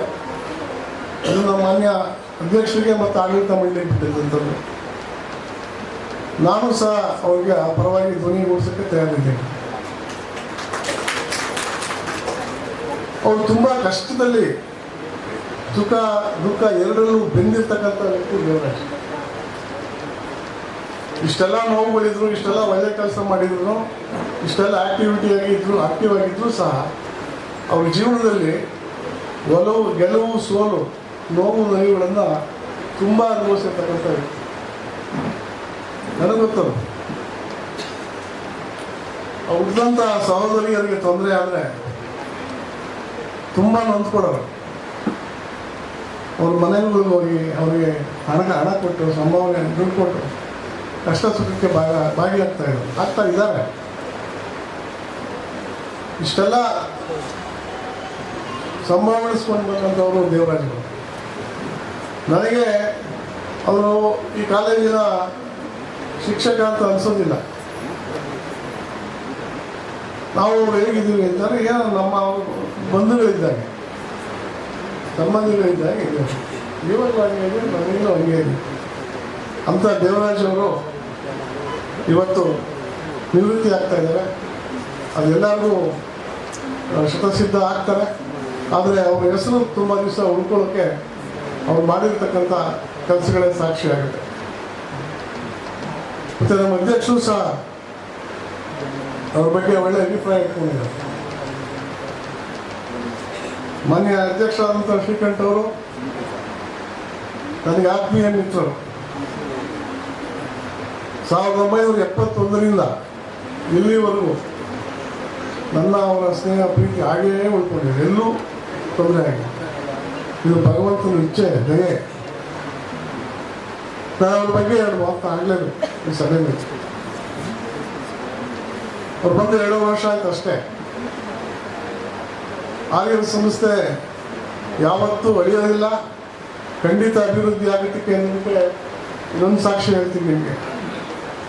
ಅವ್ರು ಇಲ್ಲಿ ಯಾವತ್ತೂ ಬಂದಿರಲಿಲ್ಲ RSಗೆ. ಅವರು RS ಸದಸ್ಯರು ಅಷ್ಟೇ, ಬರೋರು ಓಟ್ ಹಾಕೋರು ಹೋಗ್ತಾಯಿದ್ರು. ಆದರೆ ಕೆಲವು ಸಂಸ್ಥೆಯ ಜನ ಬೇಕಾದವರು, ಸ್ವಾಮಿ ಸಂಸ್ಥೆ ನೀವು ಬರಬೇಕು, ಸಂಸ್ಥೆ ಕಾಪಾಡಬೇಕು, ನಿಮ್ಮಲ್ಲಿ ಶಕ್ತಿ ಇದೆ ಅಂತ ಹೇಳಿ ಅವ್ರನ್ನ ಹೋಗಿ ಮನವಿ ಮಾಡ್ತಾರೆ. ನೋಡಿ, ಅವ್ರು ಬಂದಮೇಲೆ ನಿಮ್ಗೆ ಆಶ್ಚರ್ಯ ಆಗ್ಬೋದು, 2.5 ವರ್ಷ ಆಗಿದೆ ಅಷ್ಟೇ. ಅದು ಬಂದು 24/7 ಅಧ್ಯಕ್ಷರು ಅಂತ ನಾನು ಅವ್ರನ್ನ ಕರಿತೇನೆ. ಯಾವಾಗಲೂ ಸಂಸ್ಥೆ ಬಗ್ಗೆ ಯೋಚನೆ, ಕೋಟ್ಯಾಂತರ ರೂಪಾಯಿ ವ್ಯವಹಾರಗಳಿದೆ, ಎಲ್ಲ ಬಿಟ್ಬಿಟ್ಟು ಸಂಸ್ಥೆ ಬಗ್ಗೆ ಕೆಲಸ ಮಾಡ್ತಾರೆ. 3 ಉದಾಹರಣೆ ಕೊಡ್ತೀನಿ ನಿಮಗೆ. ಮುಂದುಗಡೆ ಆದಂಥ ಕಾಂಪ್ಲೆಕ್ಸು ಸುಮಾರು 6.5 ಕೋಟಿ ಅದು ಎಸ್ಟಿಮೇಟ್ ಇದ್ದಿದ್ದನ್ನು ಬೇಡ ನಾವೇ ಮಾಡೋಣ ಸಂಸ್ಥೆ ಇದೆ ಅಂತೇಳಿ ಅವರು ವಹಿಸ್ಕೊಂಡು ಬರೀ 5.5 ಕೋಟಿಗೆ ಮಾಡಿಸಿದ್ರು. ನೋಡಿ, 9 ತಿಂಗಳಲ್ಲೇ ಕಾಂಪ್ಲೆಕ್ಸ್ ಆಗಿದೆ. ನೀವು ಇಡೀ ನಮ್ಮ ರಾಮನಗರ ಜಿಲ್ಲೆಯಲ್ಲಿ ಆ ಥರ ಕಾಂಪ್ಲೆಕ್ಸ್ ಎಲ್ಲೂ ಇಲ್ಲ. ಎಷ್ಟೋ ಜನ ಪೂಜ್ಯ ಕರಿಯಪ್ಪನವರ ಭಕ್ತಾದಿಗಳು ಚಪ್ಪಲಿಯನ್ನು ಬಿಟ್ಟು ರೋಡಲ್ಲಿ ಆ ಕಾಂಪ್ಲೆಕ್ಸ್ಗೆ ನಮಸ್ಕಾರ ಮಾಡೋದು ನೋಡಿದ್ದು ನಾನು. ಅಷ್ಟೊಂದು ಅಭಿವೃದ್ಧಿನ ಈ ಸಂಸ್ಥೆ ಕಾಣ್ತಾ ಇದೆ. ಇದೊಂದು ಉದಾಹರಣೆ ಹೇಳ್ತೀನಿ. ಒಂದು ಉತ್ತಮವಾದಂಥ ನಮಗೆ ಸಭಾಂಗಣ ಇರಲಿಲ್ಲ. ಅವ್ರಿಗೆ ಅದೆಲ್ಲ ಗೊತ್ತಿತ್ತು. ಅವ್ರ ಸೋದರ ಮಾವಾದಂಥ ಧೂಂತುರು ಮಾರಾಯಣವರು ಅಲ್ಲಿದೆ ಫೋಟೋ. ಅವ್ರ ಧೂಂತುರು ಮಾರಾಯಣವರು ಶ್ರೀಕಂಠ ಅವರ ಸೋದರ ಮಾವ. ಅವರು ಸಂಸ್ಥೆಗೆ ಪೂಜ್ಯರಿಗೆ 2 ಎಕರೆ ಜಮೀನನ್ನು ಕೊಟ್ಟಿದ್ದರು. ಧೂಂತೂರು ಅಂತ ಅದೇನಕ್ಕೂ ಪ್ರಯತ್ನ ಆಗಿರಲಿಲ್ಲ, ನಾವು ಮಾಡ್ಕೊಂಡಿರಲಿಲ್ಲ. ಮಾನ್ಯ ಅಧ್ಯಕ್ಷರು ಅದನ್ನು ಮಾರಿ ಒಳ್ಳೆ ಬೆಲೆಗೆ ಮಾರಿದ್ದಾರೆ. 90 ಲಕ್ಷಕ್ಕೆ ಮಾರಿ ಆ ದುಡ್ಡಲ್ಲಿ ₹1 ವೇಸ್ಟ್ ಮಾಡ್ದಂಗೆ ಈ ಒಂದು ಸಭಾಭವನ ಕಟ್ಟಿಸ್ತಾರೆ. ಇದು ಕೇವಲ 6 ತಿಂಗಳಲ್ಲಿ ಕಟ್ಟಿಸ್ತಂಥದ್ದು. ಎಂಥ ಕೆಪಾಸಿಟಿ ಇದೆ ಅನ್ನೋದು ನೀವು ಅರ್ಥ ಮಾಡ್ಕೊಳ್ಳಿ ಮನುಷ್ಯನಿಗೆ. ಇದೊಂದು ಕಡೆ ಆಯಿತಾ. ಮತ್ತು ಅಗ್ರಿಕಲ್ಚರ್ ಕಾಲೇಜ್ ತರೋದು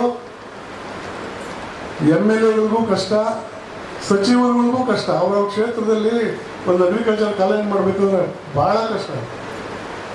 ಹಳೆ ಮ್ಯಾನೇಜ್ಮೆಂಟ್ ಎಲ್ಲ ಪ್ರಯತ್ನ ಮಾಡಿದ್ವಿ ನಾವು, ಅಗ್ರಿಕಲ್ಚರ್ ಕಾಲೇಜ್ ತರಬೇಕು, ಪೂಜ್ಯರ ಒಂದು ಆಸೆ ನೆರವೇರಿಸ್ಬೇಕು ಅಂತ. ನಮ್ಮ ಕೈ ಶಕ್ತಿ ಸಾಲಿಲ್ಲ, ಅಲ್ಲಿಗೆ ಬಿಟ್ಟವಿ ಅದನ್ನು.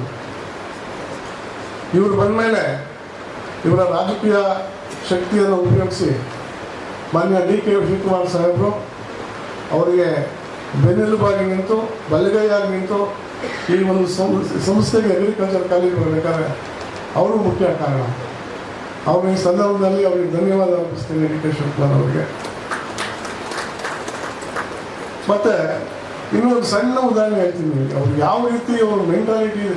ಶ್ರೀಕಂಠಿಗೆ ಹೇಳ್ತಾ ಇದ್ದೆ ನಾನು, ಸಭೆಯಲ್ಲಿ ತಯಾರು ಮಾಡಿದ್ದಾರೆ. ಕ್ರೀಡಾ ಈಗ ನಮ್ಮಲ್ಲಿ ವಿಕ್ರಮ್ ಸರ್ ನಿವೃತ್ತಿ ಆದಮೇಲೆ ಕಾಯಂ ಕ್ರೀಡಾ ನಿರ್ದೇಶಕರು ಇಲ್ಲದೇ ಇರೋದ್ರಿಂದ ಅವ್ರನ್ನ ಕ್ರೀಡಾ ಕಾರ್ಯದರ್ಶಿಯಾಗಿ ನೇಮಕ ಮಾಡಿದ್ದೀವಿ. ಅಲ್ಲಿ ಕೂಡ ಹಲವಾರು ಬಾರಿ ಅವರ ನೇತೃತ್ವದಲ್ಲಿ ಬೆಂಗಳೂರು ಯೂನಿವರ್ಸಿಟಿಯನ್ನು ಪ್ರತಿನಿಧಿಸಿ ಪ್ರಶಸ್ತಿಗಳನ್ನು ಕೊಟ್ಟಿದ್ದಾರೆ.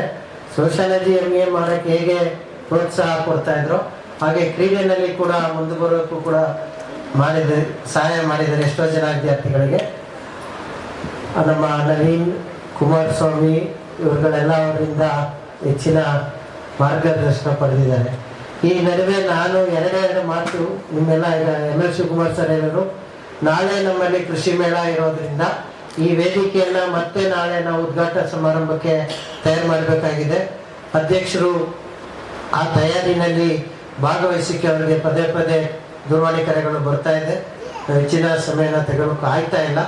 ಹಾಗಾಗಿ ದೇವರಾಜ್ ಅವ್ರ ಬಗ್ಗೆ ಮಾತಾಡಲಿಕ್ಕೆ ಇನ್ನು ಎಷ್ಟೋ ಜನ ಉತ್ಸುಕರಾಗಿದ್ದರು. ನಮ್ಮ ಹತ್ರ ಕೂಡ ಮಾತಾಡುವಷ್ಟು ವಿಚಾರಗಳು ಬೇಕಾದಷ್ಟು ಇದ್ದು ಅದನ್ನೆಲ್ಲ ಖಾಲಿ ಮಾಡೋಕ್ಕೆ ಆಗ್ತಾ ಇಲ್ಲ ಈಗ.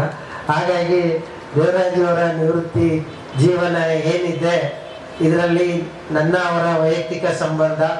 ಅವರು 91ರಲ್ಲಿ ಬಂದರು, ನಾನು 89ರಲ್ಲಿ ಬಂದೆ. ಹಾಗಾಗಿ ದೇವರಾಜ್ ಅವರ NSS ಮುಖ್ಯವಾಗಿ ಅವರು ಒಬ್ಬರು ಸಮಾಜಶಾಸ್ತ್ರದ ಉಪನ್ಯಾಸಕರ ಜೊತೆಗೆ NSS, ಹಾಡುಗಾರಿಕೆ, ಎಲ್ಲ ಥರದ ಹಾಡುಗಾರಿಕೆ, ನಾಟಕ, ಇವುಗಳಿಂದ ನಮಗೂ ಅವ್ರಿಗೂ ಒಂದು ವೈಯಕ್ತಿಕ ಸಂಬಂಧ ಜಾಸ್ತಿಯಾಗಿ ಬೆಳೀತಾ ಹೋಯಿತು.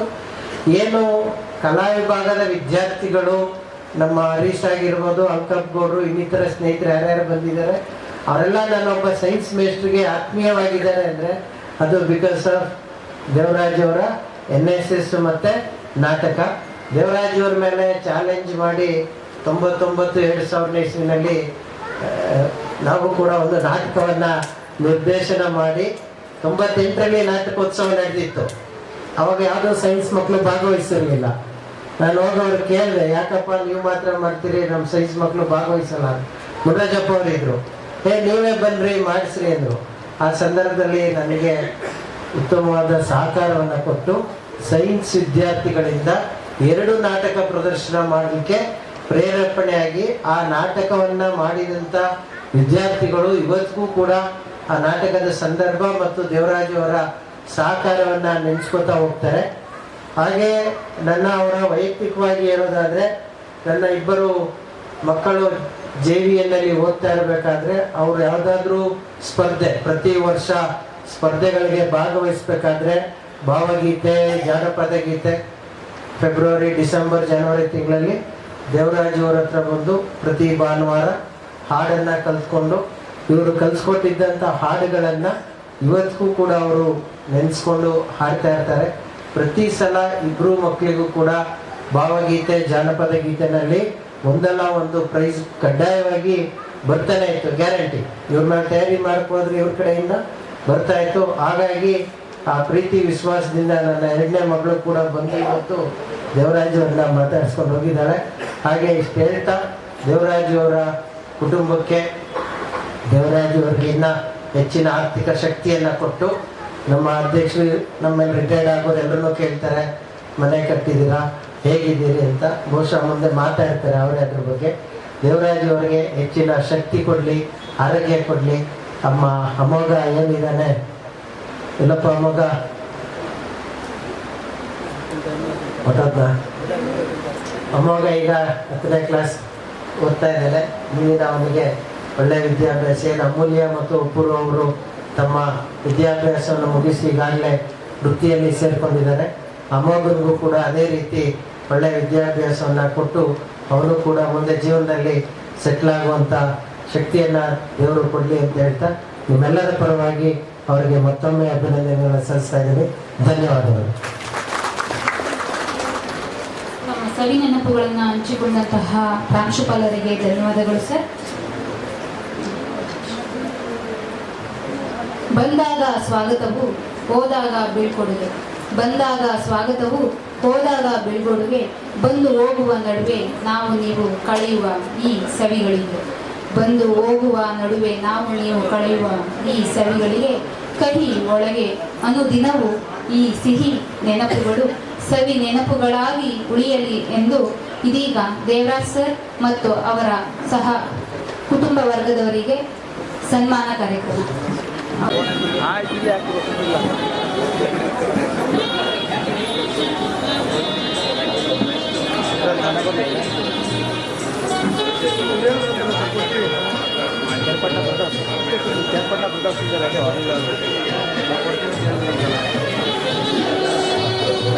ದೇವರಾಜ್ ಅವರ ಅಭಿಮಾನಿಗಳಲ್ಲಿ ಒಂದು ಮನವಿ.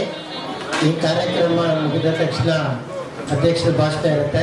ಆನಂತರ ಉಳಿದ ಸನ್ಮಾನ ಕಾರ್ಯಕ್ರಮಗಳನ್ನು ಮುಂದುವರಿಸೋಣ. ಅಧ್ಯಕ್ಷರು ತುರ್ತಾಗಿ ತೆರಳಬೇಕಾಗಿರೋದ್ರಿಂದ ನಿಮ್ಮ ಅಭಿಮಾನವನ್ನು ನಂತರ ತಿಳಿಸೋಣ ಅಂತ ಕೇಳ್ಕೊತಾ ಇದ್ದೀನಿ.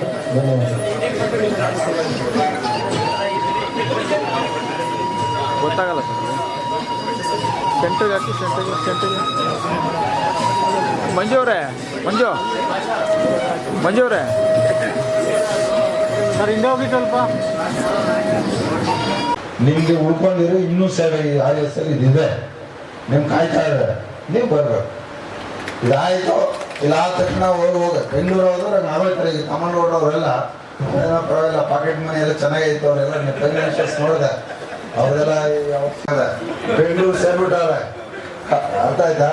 ನಿಮ್ಮಂಗೆ ಅಲ್ಲಿ ಕನಕದಲ್ಲಿದ್ದೀರಾ, ಯಾವಾಗಲೂ ನಿಮ್ಗೆ ಸ್ವಾಗತ.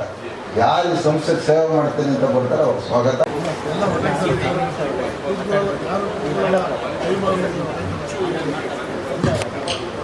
ವೇದಿಕೆ ಮೇಲೆ ಇರ್ತಕ್ಕಂಥ ಎಲ್ಲ ಗಣ್ಯರೇ, ಇದೊಂದು ಸುದಿನ. ಬಹುಶಃ ಆ ಗೀತೆಯನ್ನು ಎಲ್ಲ NSS ಕೂಡ ಕಲ್ತಿದ್ದಾರೆ.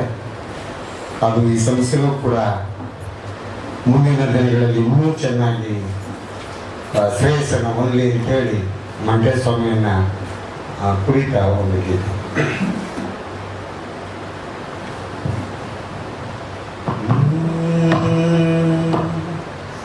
ಆದಿಜ್ಯೋತಿ ಬನ್ನಿ, ನನ್ನ ಪರಂಜ್ಯೋತಿ ಬನ್ನಿ, ಆದಿಹರನೇ ಬನ್ನಿ, ನನ್ನ ಆದಿ ಗುರುವೇ ಬನ್ನಿ.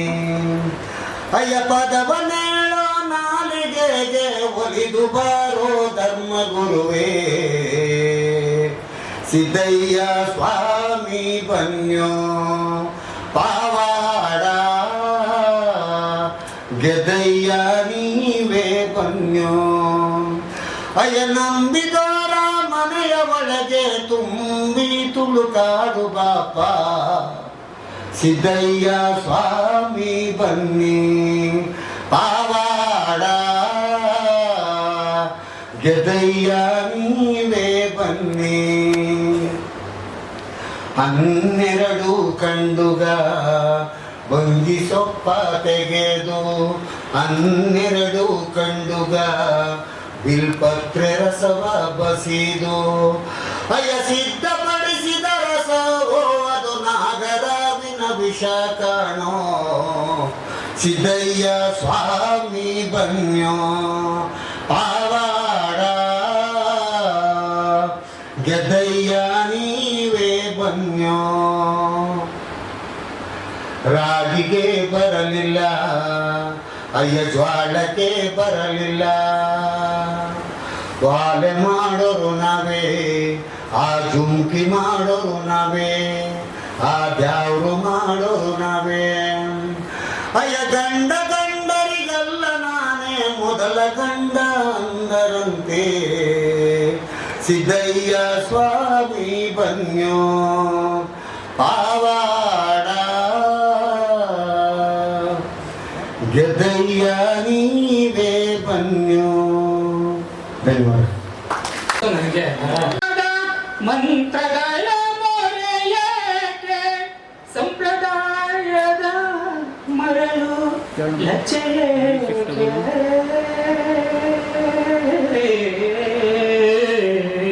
ನಿನ್ನೆಡೆಗೆ ಬರುವಾಗ ಸಿಂಗರದ ಹೊರೆಯೇಕೆ ಸಡಗರದ ಮಾತುಗಳ ಬಿಂಕವೇಕೆ ನೂಪುರದ ಗೆಜ್ಜೆಗಳ ಕಿಂಕಿಣಿಯದ ನಿನ್ನ ಸವಿಗೊರಳಿ ನಿಂಚರವ ಕೆಡಿಸದಿರಲೇ ನೂಪುರದ ಗೆಜ್ಜೆಗಳ ಕಿಂಕಿಣಿಯದ ನಿನ್ನ ಸವಿಗೊರಳಿ ನಿಂಚರವ ಕೆಡಿಸದಿರಲಿ ಮಂತ್ರಗಳ ಜವನಿಕೆಗೆ ದೊರೆ ನಿನ್ನ ಸಿರಿಮಯ್ಯ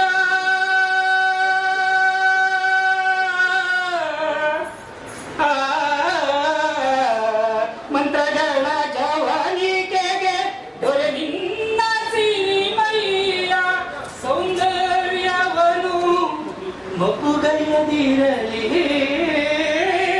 ಸೌಂದರ್ಯವನು ಮಗುಗೈಯದಿರಲಿ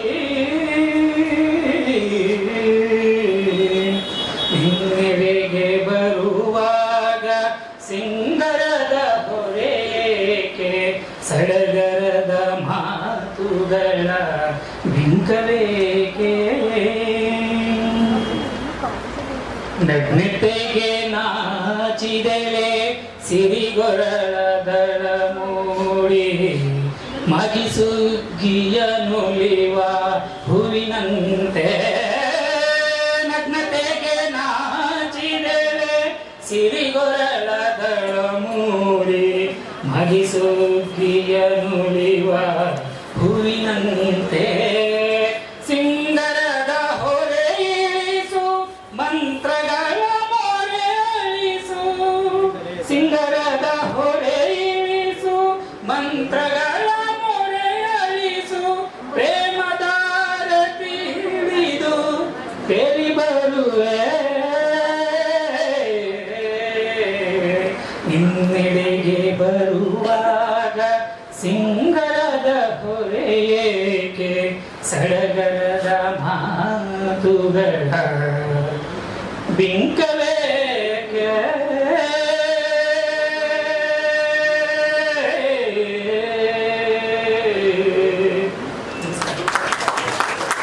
ಅವರವ್ರು ಹೇಳಿದ್ದಾರೆ.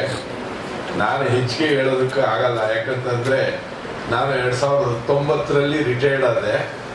ಬಟ್ ನಾನು ಈ ಸಂಸ್ಥೆಗೆ ಬಂದಿದ್ದು 1973ನೇ ಇಸ್ವಿನಲ್ಲಿ 8ನೇ ತರಗತಿಗೆ ಬೆಂಗಳೂರಿನಿಂದ ಓದ್ಕೊ ಬಂದು ಇಲ್ಲಿ ನಾನು ವಿದ್ಯಾಭ್ಯಾಸಕ್ಕೆ ಈ ಸಂಸ್ಥೆಗೆ ಸೇರ್ಕೊಂಡಾಗ ಅಲ್ಲಿಂದ ಹಿಡಿದು 19ವರೆಗೂ ಹೆಚ್ಚು ಕಮ್ಮಿ 45 ವರ್ಷಗಳ ಸಂಬಂಧ ಈ ಸಂಸ್ಥೆಯ ಸಂಬಂಧ ನನಗೆ.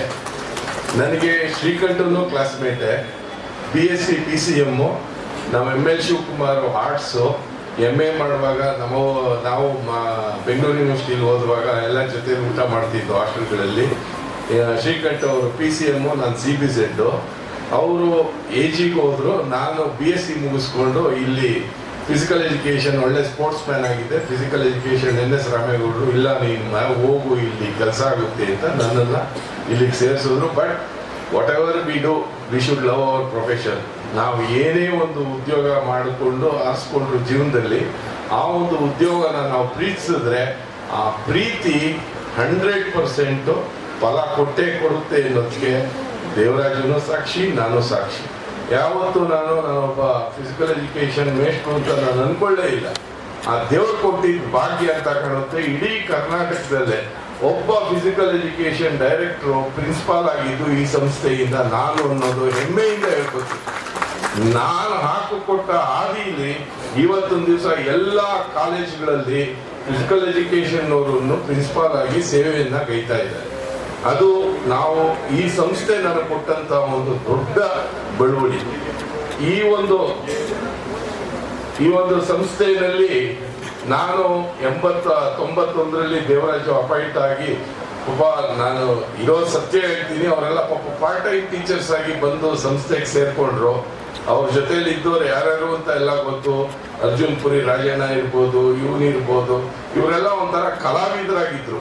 ಫಸ್ಟು ಟೀಚಿಂಗ್ ಸೆಕೆಂಡ್ರಿ, ಬಟ್ ಇವರಲ್ಲಿದ್ದಂಥ ಕಲೆ ಮತ್ತೆ ಬಹಳ ಮುಖ್ಯವಾಗಿ ದೇವರಾಜು ಅವನು Mysuru university volleyball player. KM ದೊಡ್ಡಿನಲ್ಲಿ ರೆಪ್ರೆಸೆಂಟೆಡ್ ಮೈಸೂರು ಯೂನಿವರ್ಸಿಟಿ ವಾಲಿಬಾಲ್ ಅಲ್ಲಿ ಒಳ್ಳೆ ಸ್ಪೋರ್ಟ್ಸ್ ಅದೆಲ್ಲ ಅವನಲ್ಲಿ ಇತ್ತು. ನಾವು ಯಾವಾಗಲೂ ಹೇಳ್ತೀವಿ ಸರ್ವಜ್ಞ ಮುಟ್ಟದ ವಿಷಯವಿಲ್ಲ, ಆಡು ಮುಟ್ಟದ ಸೊಪ್ಪಿಲ್ಲ ಅಂದಾಗೆ ದೇವರಾಜು ಇಷ್ಟೆಲ್ಲ ಹೆಸರು ತಗೊಳ್ಳೋದಕ್ಕೆ ಈ ಸಂಸ್ಥೆಯಲ್ಲಿ ಕಾರಣ ಏನು ಅಂತಂದ್ರೆ ಅವನು ಎಲ್ಲಾ ಫೀಲ್ಡ್ ಅಲ್ಲೂ ಓಡಾಡ್ತಾ ಇದ್ದ. ಸ್ಪೋರ್ಟ್ಸ್ ನಡೆಸಲಿ ಬರ್ತಿದ್ದ, NSS ನಡೆಸಲಿ ಬರ್ತಿದ್ದ, ಯಾವ್ದಾದ್ರು ಫಂಕ್ಷನ್ ಮಾಡಲಿ ಬರ್ತಿದ್ದ, ಚರ್ಚಾ ಸ್ಪರ್ಧೆ ಬರ್ತಿದ್ದ. ಮತ್ತೆ ನಾನು ಇಲ್ಲಿ ಒಂದು ಸತ್ಯ ಹೇಳ್ತೀನಿ, ಎಷ್ಟೋ ಜನ ನಮ್ಮಲ್ಲಿ ಡಾಕ್ಟರೇಟ್ ತಗೊಂಡಿದ್ದಾರಲ್ಲ ಅವ್ರಿಗೆಲ್ಲ ಥೀಸಿಸ್ ಬರೆದಿರೋ ದೇವರಾಜ ಡಾಕ್ಟರೇಟ್ ತಗೊಳ್ಳಿಲ್ಲ.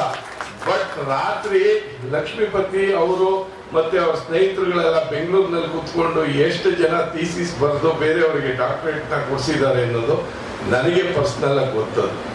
ಆದ್ರೆ ಅವನು ಯಾವತ್ತೂ ಹೇಳ್ಕೊತಿರ್ಲಿಲ್ಲ ಏನೇ ಮಾಡು, ಬಟ್ ಅವನು ಏನೇ ಕೆಲಸ ಮಾಡ್ಲಿ ಅವನು ಎನ್ರಿಚ್ ಮಾಡ್ಕೋತಿದ್ದ ಅವನ ನಾಲೆಡ್ಜ್ನ.